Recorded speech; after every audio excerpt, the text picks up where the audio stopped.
बिस्मिल्लाहिर्रहमानिर्रहीम अस्सलाम वालेकुम। आई एम ख्वाजा मोहसिन इनाम। स्टूडेंट्स, हम स्टार्ट करने जा रहे हैं एक्सरसाइज 4.8। एक्सरसाइज 4.8 में हम क्या सीखने वाले हैं, आइए एक प्रॉब्लम के जरिए आपसे शेयर करता हूं। स्टूडेंट्स, प्रॉब्लम की स्टेटमेंट है the admission fee for a game show is ₹50 for a child and ₹100 for an adult. एक गेम शो है जिसमें दाखिल होने की एक बच्चे के लिए जो टिकट फी है वो है ₹50 और एक बड़े के लिए जो टिकट फी है वो है ₹100। On a certain day 500 people entered the game show. एक खास दिन 500 लोग उस गेम शो में दाखिल हुए एंड ₹40,000 वर कलेक्टेड और टिकट सेल की मद में 40,000 रुपए जमा हुए। How many children and how many adults attended the show. हमें मालूम करना है कि उस दिन गेम शो में कितने बच्चे और कितने बड़े शामिल हुए। स्टूडेंट्स, ये है रियल लाइफ प्रॉब्लम और हमारे रियल लाइफ प्रॉब्लम्स सॉल्व करता है मैथमेटिक्स। अब मैथमेटिक्स इस तरह के प्रॉब्लम्स को किस तरह सॉल्व करता है, आइए देखते हैं। स्टूडेंट्स, यहां पर हमें मालूम करने हैं नंबर ऑफ चिल्ड्रन और number of adults.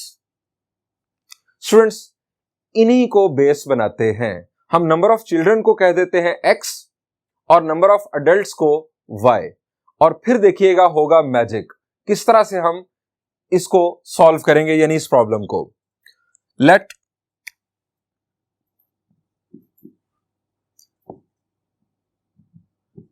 x be number of children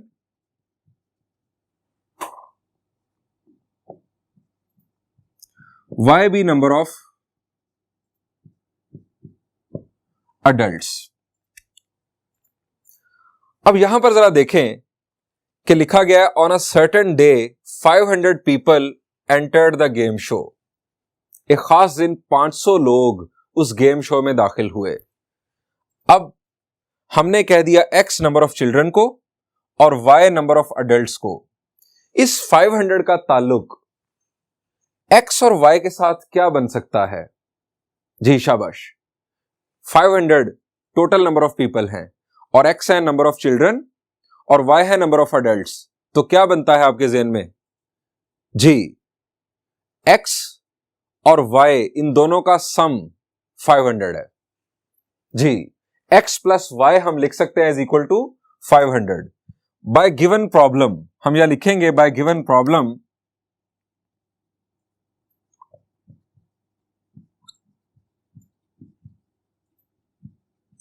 we have x plus y is equal to 500.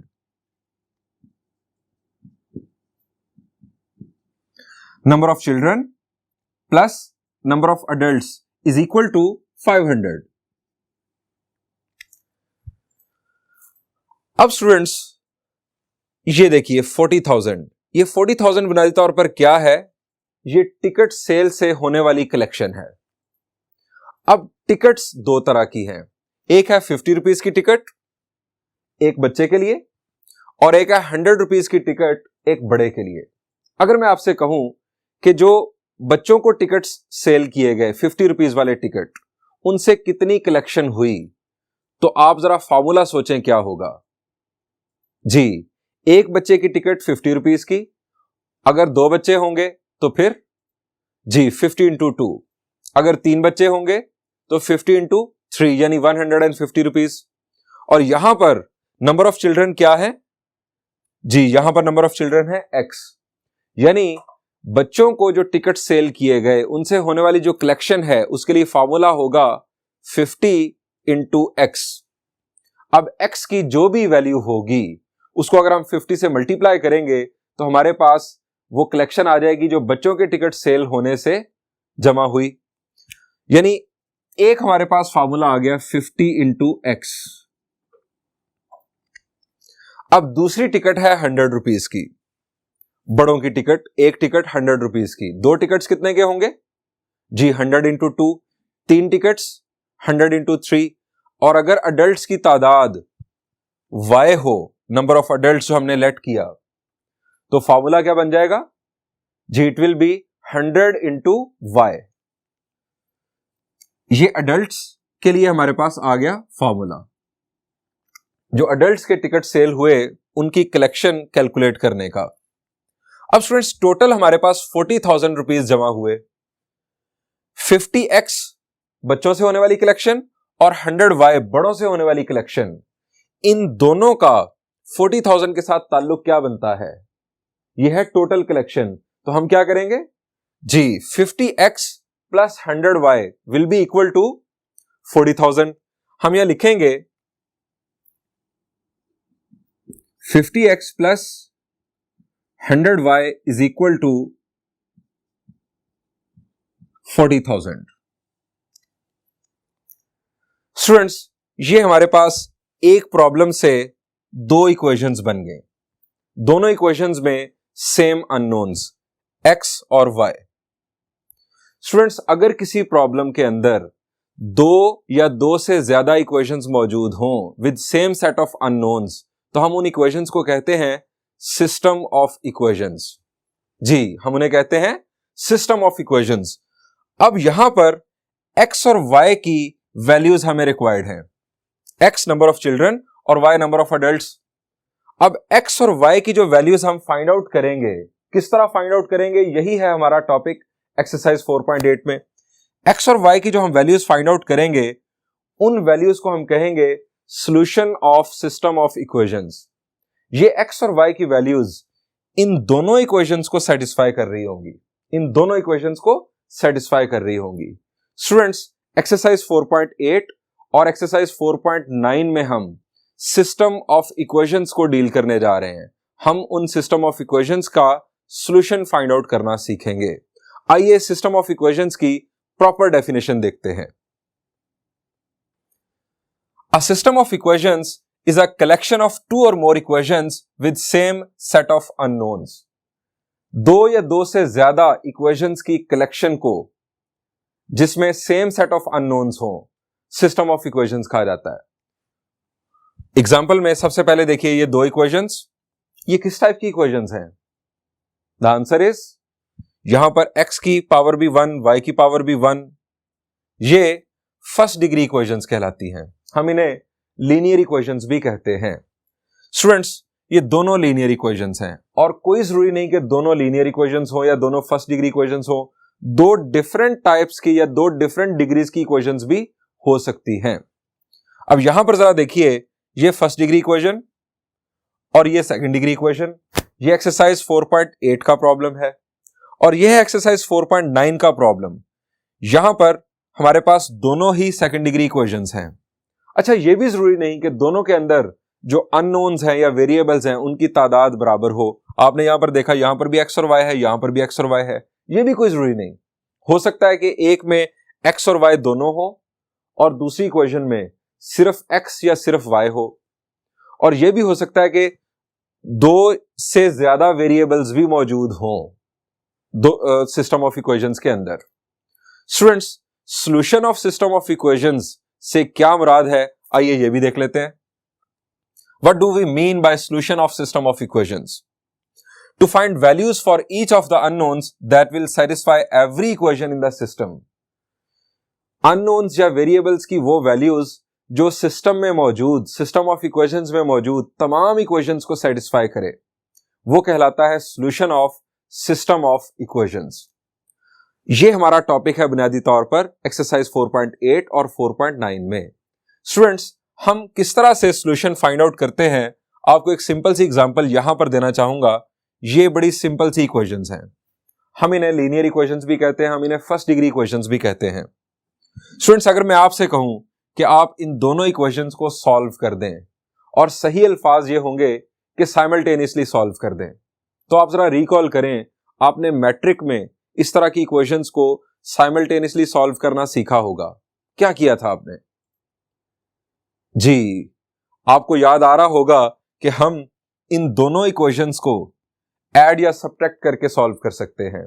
आप अगर गौर करें, अगर आप इन दोनों इक्वेशंस को ऐड करेंगे तो y कैंसिल होगा, हमें x की वैल्यू मिल जाएगी।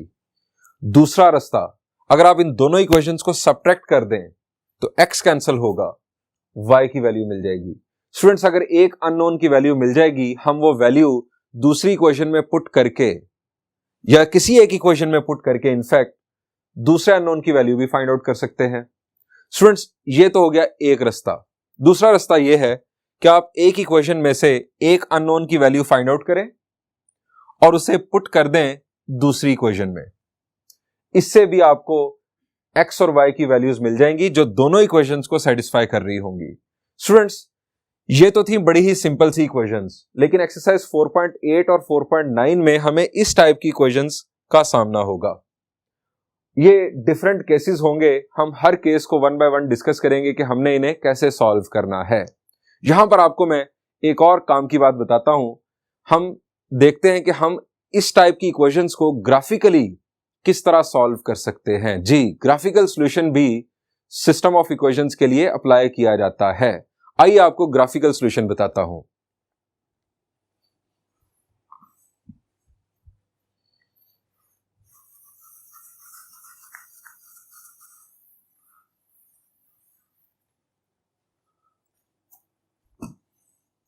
Students, graphical solution of system of equations हमारे सिलेबस का हिस्सा नहीं है, लेकिन अगर आप ये सीख जाएं तो आप इनफैक्ट इक्वेशंस को विजुलाइज करना सीख जाएंगे।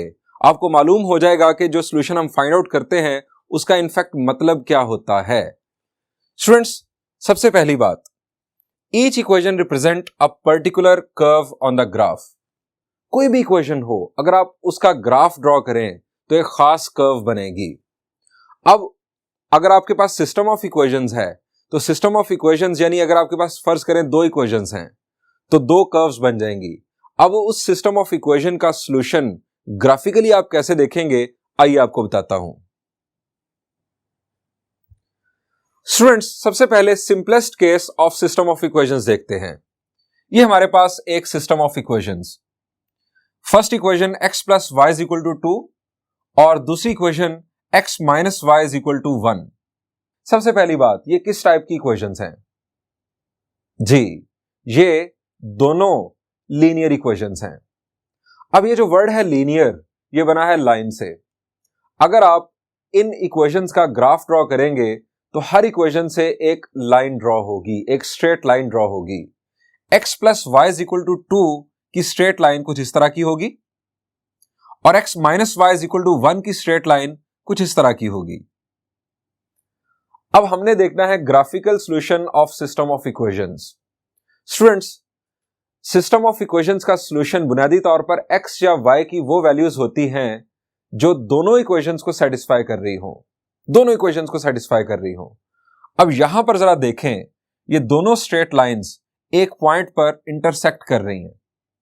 स्टूडेंट्स, ये है वो पॉइंट जो दोनों के लिए सॉल्यूशन है। इस पॉइंट के x और y कोऑर्डिनेट्स इनफैक्ट इन दोनों इक्वेशंस का सॉल्यूशन है। और यहां पर आप देख रहे हैं x की वैल्यू हमें मिल रही है 3/2 और y की वैल्यू हमें मिल रही है 1/2, यानी x की वैल्यू 1.5 और y की वैल्यू 0.5। स्टूडेंट्स, ये है ग्राफिकल सॉल्यूशन इस सिस्टम ऑफ इक्वेशन का। लेकिन हमारे पास एक्सरसाइज 4.8 और 4.9 में सेकंड डिग्री इक्वेशन ज्यादातर नजर आएंगी। बहुत कम प्रॉब्लम्स हैं जिसमें एक इक्वेशन लीनियर है और दूसरी सेकंड डिग्री इक्वेशन है। अब सेकंड डिग्री इक्वेशन की कर्व्स किस तरह की होती हैं? स्टूडेंट्स, इसके बहुत सारे केसेस हैं। मैं आपको अभी एग्जांपल के तौर पर कुछ शेप्स बताता हूं। सेकंड डिग्री इक्वेशन की जो शेप हो सकती है ग्राफिकली, वो एक सर्कल भी हो सकता है, वो एक इलिप्स भी हो सकता है, वो ये शेप भी हो सकती है, इसे हम कहते हैं पैराबोला, और वो ये शेप भी हो सकती है जिसे हम कहते हैं हाइपरबोला। अब स्टूडेंट्स, अगेन हम सिस्टम ऑफ इक्वेशन को अगर ग्राफ पर प्लॉट करेंगे, यानी दोनों इक्वेशंस को ग्राफ पर हम प्लॉट करेंगे, तो जहां पर दोनों इक्वेशंस की कर्व्स इंटरसेक्ट करेंगी, उन पॉइंट्स ऑफ इंटरसेक्शन के जो x और y कोऑर्डिनेट्स होंगे वो बुनियादी तौर पर उस सिस्टम ऑफ इक्वेशंस के सॉल्यूशन होंगे। स्टूडेंट्स, यहां पर फर्ज करें कि एक लीनियर इक्वेशन और एक सेकंड डिग्री इक्वेशन, लेकिन उससे जो ग्राफ बना वो है एक सर्कल। अब ये जरा देखिए, सर्कल और ये एक स्ट्रेट लाइन। अब ये लाइन इस सर्कल को पॉसिबली एक पॉइंट पर भी इंटरसेक्ट कर सकती है, दो पॉइंट्स पर भी इंटरसेक्ट कर सकती है, और यह भी मुमकिन है कि ये इसे इंटरसेक्ट ही ना करे। अगर ये इसे एक पॉइंट पर इंटरसेक्ट करे कुछ इस तरह से, तो इसका मतलब यह होगा कि इन दो इक्वेशंस का एक सॉल्यूशन पॉसिबल है। वो पॉइंट उसके एक्स और वाई कोऑर्डिनेट्स, ये उसका एक सॉल्यूशन होगा। यह भी मुमकिन है कि ये लाइन इस सर्कल को दो पॉइंट्स पर इंटरसेक्ट करे, तो इसके सॉल्यूशंस दो होंगे, यानी दो पॉइंट्स, दोनों पॉइंट्स के एक्स और वाई कोऑर्डिनेट्स। और यह भी मुमकिन है कि ये लाइन इस सर्कल को इंटरसेक्ट ही ना करे। उस सूरत में इस सिस्टम ऑफ इक्वेशंस का कोई सॉल्यूशन पॉसिबल नहीं होगा। अभी मैंने लाइन और सर्कल की एग्जांपल आपके सामने कोट की। यह भी मुमकिन है कि सर्कल के साथ एक इलिप्स हो, या लाइन और पैराबोला हो, या लाइन और हाइपरबोला हो, यानी ये डिफरेंट केसेस पॉसिबल हैं, लेकिन सिस्टम ऑफ इक्वेशंस का सॉल्यूशन वही पॉइंट्स होंगे जो दोनों कर्व्स के पॉइंट्स ऑफ इंटरसेक्शन होंगे। उन पॉइंट्स ऑफ इंटरसेक्शंस की एक्स और वाई वैल्यूज हमारे सॉल्यूशंस कंसीडर होंगे। स्टूडेंट्स, ये जो मैंने आपको बेसिकली ग्राफिकल वे बताया, इसका मकसद ये था कि आप इक्वेशंस को विजुअलाइज करना सीख लें। यहां पर मैं आपको एक और बात बताना चाहूंगा कि graphical solution sometimes approximate solution होता है। उसकी वजह ग्राफ ड्रॉ करने की एक्यूरेसी। यहां पर एक और बात आपको बताता चलूं कि आप इन एक्सरसाइज 4.8 और एक्सरसाइज 4.9 में आने वाली तमाम इक्वेशंस को विजुअलाइज करने के लिए एक वेबसाइट यूज कीजिएगा। दैट इज, ये जरा वेबसाइट देखें जी, ये उसका नाम जी। इस वेबसाइट को अगर आप फॉलो करेंगे तो इस वेबसाइट में ग्राफ प्लॉटर गिवन है। आप ग्राफ प्लॉटर में जाकर इन इक्वेशंस के जो एक्सरसाइज 4.8 और एक्सरसाइज 4.9 में गिवन है, अपने इंटरेस्ट के लिए आप इन इक्वेशंस को विजुअलाइज करने के लिए इनके ग्राफ ड्रॉ कर सकते हैं। आप एक से ज्यादा इक्वेशंस के ग्राफ साइमल्टेनियसली देख सकते हैं, और जहां पर वो कर्व्स इंटरसेक्ट कर रही होंगी वो पॉइंट्स बुनियादी तौर पर उस सिस्टम ऑफ इक्वेशंस के सॉल्यूशंस होंगे। आप अपने सॉल्यूशंस को अपने इंटरेस्ट के लिए विजुअलाइज करने के लिए इस ग्राफ प्लॉटर को यूज कीजिएगा, यानी इस वेबसाइट के ग्राफ प्लॉटर को। आइए अब एक्सरसाइज 4.8 सॉल्व करते हैं।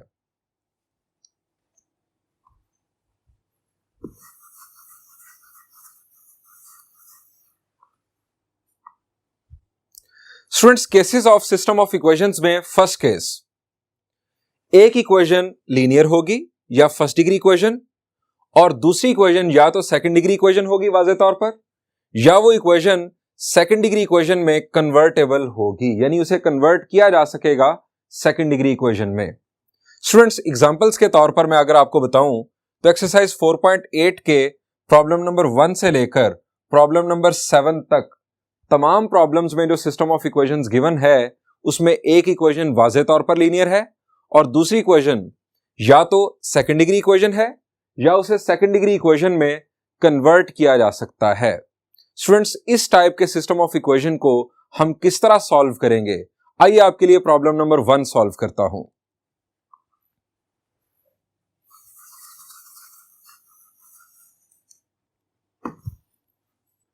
स्टूडेंट्स, फर्स्ट प्रॉब्लम, ये हमारा सिस्टम ऑफ इक्वेशन जिसे हमने सॉल्व करना है। फर्स्ट इक्वेशन है हमारी लीनियर इक्वेशन यानी फर्स्ट डिग्री इक्वेशन, और सेकंड इक्वेशन वाज़े तौर पर second degree equation.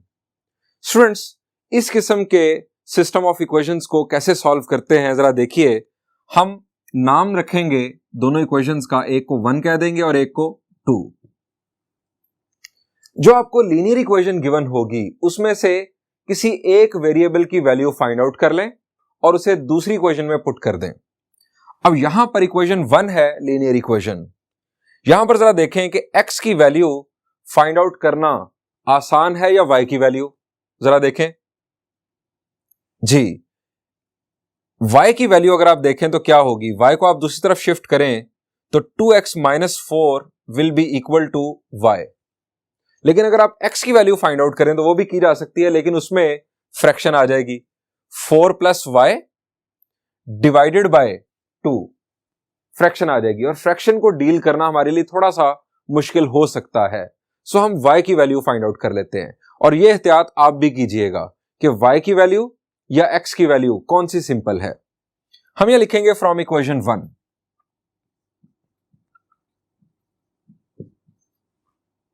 From equation 1 y is equal to 2x minus 4, और इसको नाम दे दें इक्वेशन 3 का।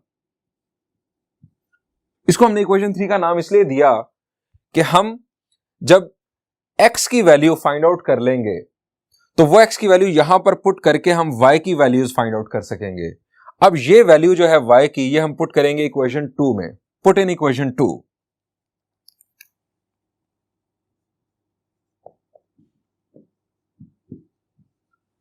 जहां जहां y है वहां वहां पर हम 2x माइनस 4 पुट कर देंगे। This is 2x square minus 4x और y की वैल्यू 2x माइनस 4, उसके बाद माइनस y स्क्वायर यानी 2x minus 4 whole square is equal to 6। Students, ये हमारे पास आ गई वन वेरिएबल इक्वेशन। इसको सिंप्लीफाई जब हम करेंगे तो हमें मिलेगी एक क्वाड्रेटिक इक्वेशन x के अंदर। इसे सिंप्लीफाई करते हैं। 2x square minus 4 2s are 8 x square minus minus plus 4 4s are 16x minus. Students, इस माइनस को भी रहने दें और ब्रैकेट के अंदर ये स्क्वायर ओपन कर लें। 2x माइनस 4 का whole square, it will be 4x square plus 16 minus 2 2s are 4 4 4s are 16 16x, और ये 6 को भी लेफ्ट साइड पर शिफ्ट कर लें। Minus 6 is equal to 0। इस 6 को लेफ्ट साइड पर इसलिए शिफ्ट किया है ताकि हमारी जो स्टैंडर्ड क्वाड्रेटिक इक्वेशन की फॉर्म है वो बन जाए। अब फर्दर प्रोसेस करते हैं इसे।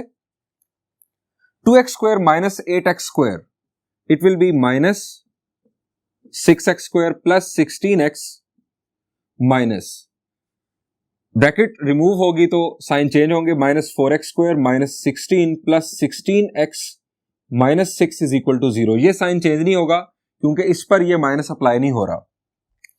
अब यहां पर लाइक टर्म्स को हम ऐड सब्ट्रैक्ट करेंगे। Minus 6x square minus 4x square will be minus 10x square. इसके बाद 16x plus 16x, it is 32x, and then we have minus 16 minus 6, it will be minus 22 is equal to 0। Students, यहां पर further simplification क्या हो सकती है जी? ये तीनों इवन नंबर्स हैं और यहां पर माइनस भी नजर आ रहा है। पूरी इक्वेशन को -2 से डिवाइड कर दें, या हम ये भी कह सकते हैं कि -2 कॉमन ले लें। -2 कॉमन लेंगे तो यहां पर आ जाएगा 5x square minus 16x plus 11 is equal to 0। अब -2 0 डिवाइडेड बाय -2 फारिग, हमारे पास इक्वेशन आ गई 5x square minus 16x plus 11 is equal to 0। Simple quadratic equation. अब हम सोचेंगे कि क्या मिडिल टर्म ब्रेक हो सकती है। हमने क्वाड्रेटिक इक्वेशंस को सॉल्व करना सीखा है एक्सरसाइज 4.1 में, और उसके बाद एक्सरसाइज 4.2 और 4.3 में भी क्वाड्रेटिक इक्वेशंस को हमने डील किया था। स्टूडेंट्स, यहां पर प्रोडक्ट बन रहा है 55 और सम या डिफरेंस चाहिए -16। पेयर क्या होगा? शाबाश जी, इट विल बी -11 -5। हम यहां लिखेंगे 5x square minus 5x minus 11x plus 11 is equal to 0। यहां से 5x कॉमन x माइनस 1 और यहां से 11 common x minus 1 is equal to 0। यहां पर आगे दो फैक्टर्स 5x माइनस 11 और x माइनस 1, दो फैक्टर्स का प्रोडक्ट अगर इक्वल टू 0 हो और दोनों में अननोन हो तो याद रखें दोनों को इक्वल टू लेंगे आप 0 के,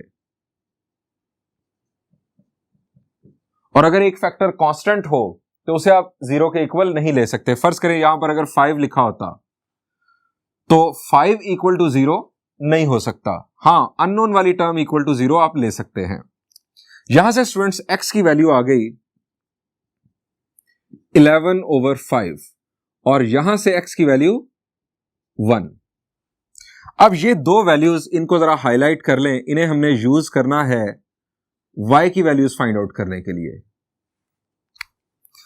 अब हम सबसे पहले ये वैल्यू यूज करते हैं, हम यहां लिखेंगे put x is equal to 11/5 in equation 3।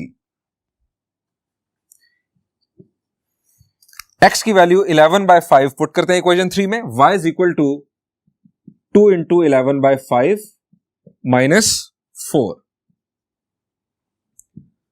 y is equal to 11 2s are 22, 22/5 minus 4। अब फर्दर अगर हम सॉल्व करें तो स्टूडेंट्स एलसीएम लेकर अगर आप सॉल्व करेंगे तो 5 4s are 20, 22 minus 20 will be 2/5। जब x की वैल्यू 11/5 है तो y की वैल्यू हमें मिल रही है 2/5। सो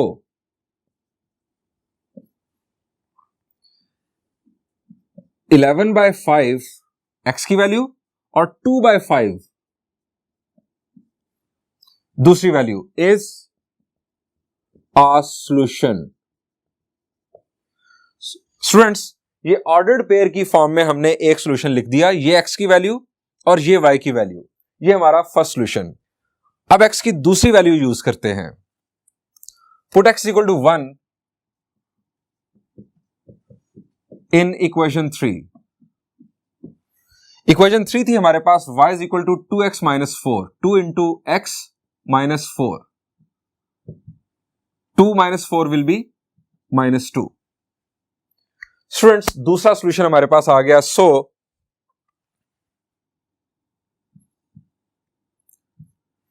1 कॉमा माइनस 2 एक ऑर्डर्ड पेयर जिसमें x की वैल्यू 1 y की value minus 2 is another solution। आखिर पर हम लिखेंगे solution set, hence solution set।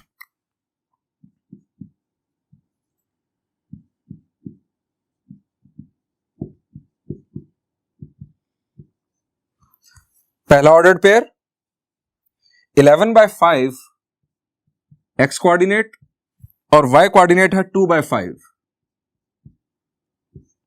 और दूसरा ordered pair 1 comma minus 2। Students ये दो ऑर्डर्ड पेयर्स इस सिस्टम ऑफ इक्वेशंस का सॉल्यूशन है। इससे यह भी पता चल रहा है कि इस इक्वेशन से बनने वाली जो कर्व है और इस इक्वेशन से बनने वाली जो कर्व है, उन दोनों का जो इंटरसेक्शन है वो दो पॉइंट्स पर हो रहा है। उन दो पॉइंट्स के कोऑर्डिनेट्स ये हमें मिल चुके हैं। स्टूडेंट्स इस सॉल्यूशन को विजुलाइज करने के लिए जो मैंने आपको वेबसाइट बताई, उसके ग्राफ प्लॉटर को यूज करते हुए आप जरूर एक्सपेरिमेंट कीजिएगा। आपको बहुत अच्छा लगेगा और आपके कंसेप्ट्स बड़े जबरदस्त तरीके से क्लियर होंगे। Thank you and Allah Hafiz.